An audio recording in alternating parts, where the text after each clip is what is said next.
Comment ont-ils vécu cet affrontement? Écoutez les premiers mots d'Emmanuel Macron à la sortie du studio. J'espère que ce débat aura pu éclairer les choses. C'est l'essentiel, c'était sa fonction. Voilà, pour ma part, je ne sais pas, c'est aux Françaises et aux Français de le dire et je pense qu'ils le diront dimanche. Et pour le reste, moi j'ai pas de commentaires à faire sur la soirée que j'ai passée. J'étais acteur. J'ai essayé d'expliquer le plus clairement, le plus posément possible le projet que je porte pour le pays et dans le même temps d'essayer aussi de révéler quelques mensonges qui sont parfois proférés et qui seraient dommageables pour le pays. Voilà. Emmanuel Macron hier soir sur BFM TV. Quant à Marine Le Pen, elle a été accueillie avec du champagne et une Marseillaise à son QG parisien et s'est félicitée de sa prestation.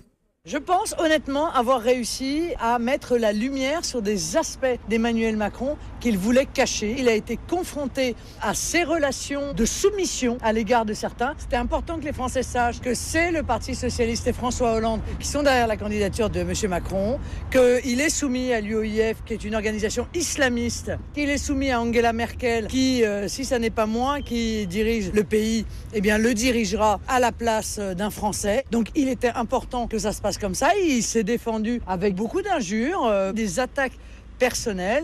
Je crois que beaucoup de Français ce soir ont découvert qui se cache derrière M. Macron. Il vient du monde de l'argent, il vient du monde des intérêts privés, puis il vient de tous ces communautarismes qui sont en train de grignoter notre nation et notre liberté. Marine Le Pen au micro Europe 1 de Théo Manval, deux candidats qui n'ont